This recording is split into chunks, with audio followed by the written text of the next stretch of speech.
Coast reels under Holocaust as the men and weapons of the atomic age battle to the death against the ageless monster of the deep.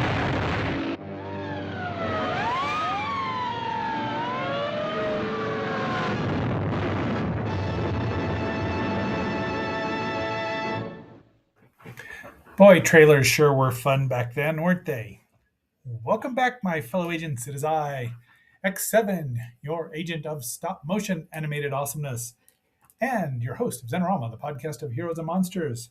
Today we are redoing an episode I did, number 226, and it was only on Spotify, so you can still find it there.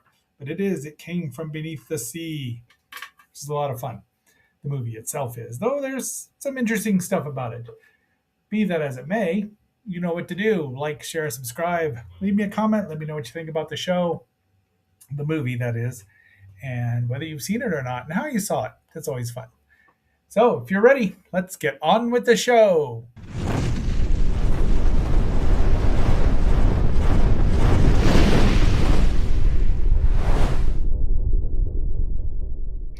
We begin with the ever so important narration, narrated by William Woodson, who did many things, especially narration, but he did Your FBI, The Invaders, and Super Friends for the all new, starting with the all new Super Friends show, and many, many other things. And he was also in the F Troop as the Secretary of War, of all things. So go figure. Anyway, it's a new atomic submarine. There it is. It's a beauty. It's supposed to be gets the fastest thing in the ocean and most powerful thing. Or is it? You have the opening credits. I believe this was talked about being in 3D, but they didn't quite get that far. Of course, we know who that is. And directed by Robert Gordon, who I forgot to look and see what else he's done. The movie itself was released July 18th, 1955, a year after Godzilla. And Godzilla was, interestingly, if not ironically, supposed to be about an octopus to begin with, but that changed for the better. I mean, I love octopi, but as star of however many movies now, well, I don't know if that would have worked. But it runs 79 minutes. The budget was $150,000, which is even less than what Beast from 20,000 Fathoms was. It made 1.7 million in the U.S. alone, so it's pretty successful. I don't know why they would not keep thinking, we need to keep this Harryhausen guy employed because he does good work and he's not inexpensive. I mean, he's not expensive. So we get some of this, and of course there's our hero, ostensible hero, Kenneth Tobey as Commander Pete Matthews. Oh, no, he'd be regular Navy, wouldn't he? He is the captain who takes charge in the thing from another world, the original, and that's his buddy. And they're all playing cards or checkers or something.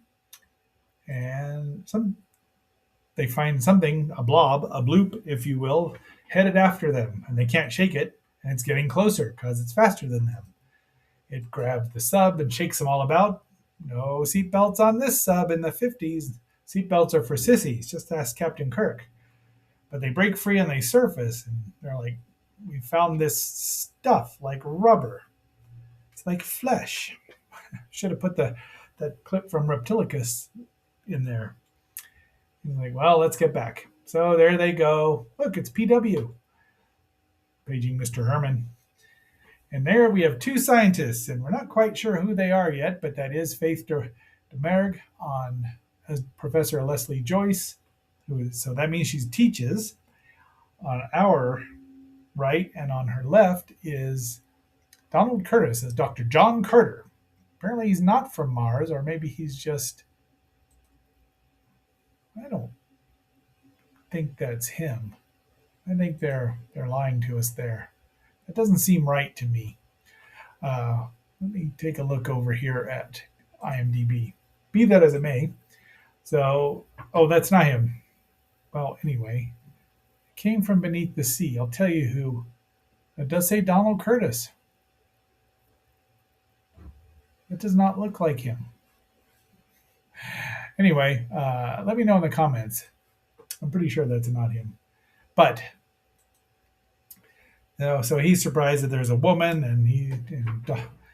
and old John Carter there says, she's the smartest person about in the field of ichthyology or um, oceanography that we have. So he's obviously intrigued by her, and she's a little intrigued by him because she comes back and isn't quite sure of what's going on, which happens when you're infatuated. When you get infatuated. So look, we found it.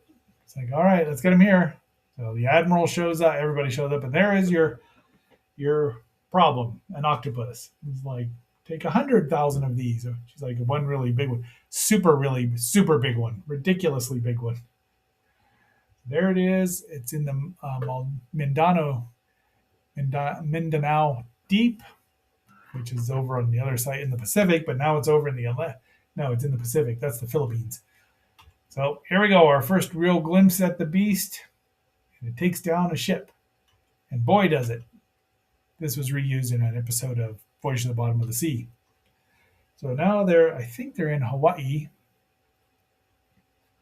or someplace very nice. And then he joins. They go out and they smooch. And she's like, oh, let's go. Which annoys our hero. Old Pete is annoyed that she has her own life and doesn't just want to, settle down and get married and have kids. Which is kind of a running thing between these two. And then he has to get over whether or not Dr. Carter is in love with her. And they're like, no. But they find survivors. One of them says that it was a giant octopus, none of them. And then the rest of them say they think he's crazy. So good old Leslie decides she is going to use her feminine wiles to get one of them to confess. And she does. It works. So now they think, okay, something's going on. They're going to drop mines. There they go. They're like, I'm not sure. But a man, wife, and 3 children in Harper's Cove. Overturned. Off they go to Oregon. Astoria, 14 miles. Harper's Cove. Harper's Cove is beautiful. And it's obviously, they're not really there, but that's okay. And they find a giant sucker mark, just one, perfectly preserved in the sand. Like, yeah, it's here. So he goes out in the water looking, I guess, or fishing. And he's probably really glad that it was cold water. And old Dr. Carter shows up. And then so does the monster who kills the sheriff. It's not a monster. It's just a giant octopus that's hungry. It's hungry. It's not even like mean. It just wants to be fed because it's huge. It's radioactive now. See, and that makes all its food run away from it. They know it's radioactive. And there's our radio announcer. That's Sam Hayes, who tells everyone, don't panic. There's our first shot of Golden Gate Bridge. Now, there's a lot of interesting lore about this, and you can look into that as you will. Whether Harryhausen always maintained they had to bootleg the truck across it to get the footage. Tom Weaver has said, wow, that's not even possible. Probably not. Somebody else, one of the people that worked on it. So look it up on the horror movie message board or something like that. I wasn't there. I don't know. Now, I first saw this movie late night on Channel 4, NBC. When NBC was on Channel 4, it's on Channel 9 now. Up in the mountains, it was the only channel we could get. And I thought I'd set my alarm because I never knew. It was the first time. And I must have been about 11 or 12. Must have been before I met Agent DA because I'd seen it before. I think I saw it before him. But it was the only channel we could get up there. And it came in. I got to watch it. I woke up in the middle of the night on probably a Saturday at 12:30 or 2:30 or something. The anticipation of seeing a movie like that while they're trying to figure out where this beast is. So it's going to San Francisco. And they're looking for it. But now it's time for station identification. You are watching Xenorama, the podcast of heroes and monsters on KXNO, part of the Xenorama Broadcasting Network. We now return you to our regularly scheduled program.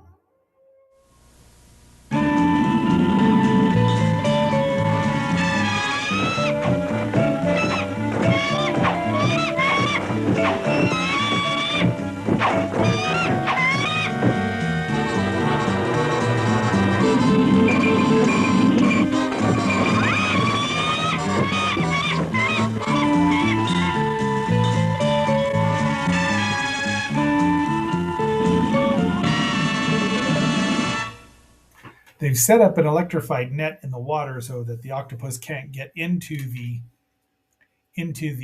bay, and they're going to kill it with this torpedo once they lure it, you know, before it gets in there. That's the plan. And I'm not even going to go. I'm not calling it a sextopus or a quintupus because it doesn't matter. It's an octopus in the movie, whether the model only had 6 tentacles or 5. Who cares? Long story short, not me. And there's, oh, that's just a famous one right there, now, isn't it? They're on the lookout. The beast breaks through because it's like, I don't care. And now it's annoyed. So wraps itself around the model of the Golden Gate Bridge. Look at how well that aligns. This is from the Blu-ray that Mill Creek put out. It's a double feature with this and 20 Million Miles to Earth. So it's a beautiful copy. Uh, that's all you can. I mean, I don't know how much better this thing could look. I guess a 4K resolution one, so you can see everything. But I tried not to. I had to get rid of some of the pictures. So he goes out there to see it, and Leslie shows up, and the beast and it crushes the car. It pulls down parts of that. Great shot there. I mean, you can't always tell when it's a backdrop, but that's all right. Look at the detail on these tentacles. Now, no octopus has tentacles that look like that in real life, but again, they weren't trying to make a documentary now, were they? She thinks he's going to die. Fortunately, Jack Pete to the rescue, and he saves him. Look at this old school. They're in Las Vegas. That's supposed to be, that's right where Kolchak was on Saturday or Sunday. But off they go. Now the thing shows up it's in the bay and it's headed that way. Knocks down that. I mean, Ray's monsters really did not like helicopters. No Giant Monsters really do. But look at that thing. It's so cool. And it's just, look, he really was top of his craft. Even then, entrance to the Oakland Ferry. See, even Giant Monsters don't want people going to Oakland because what's there?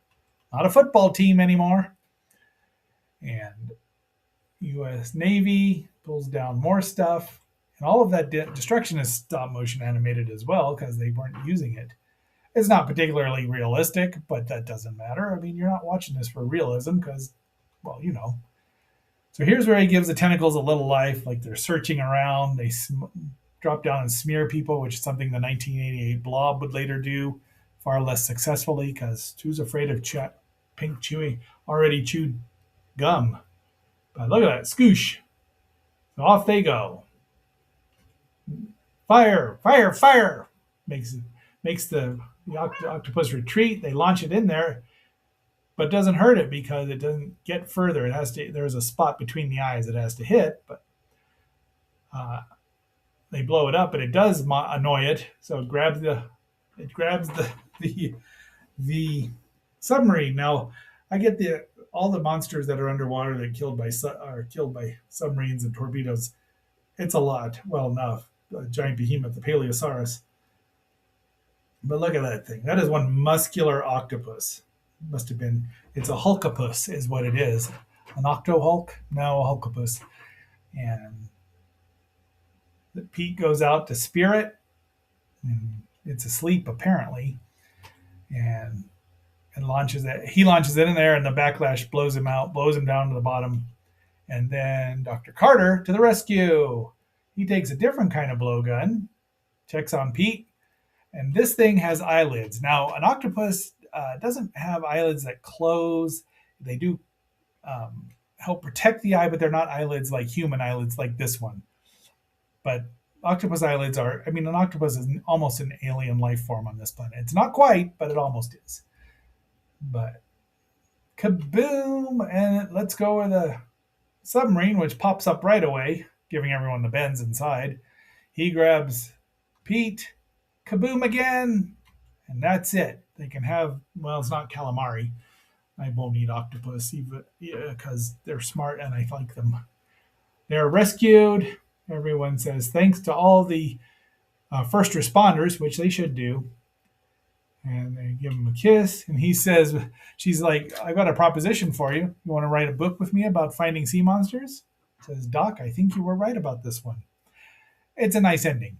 I mean, I liked it. I like this movie a lot. It's not my favorite of the Ray Well, maybe it is. It's about an octopus. But it's very interesting. And that is the end, as Gumby would say. Damn it.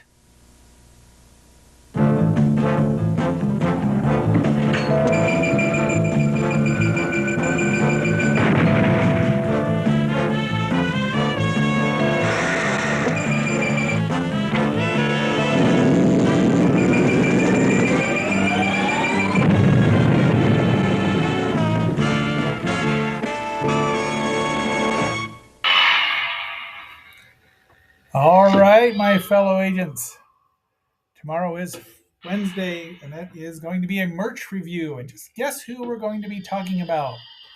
Probably not Dino Boy too much, because I don't even know that there's any merch of Dino Boy. But we are going to be talking about Space Ghost, since it is his 60th anniversary as well.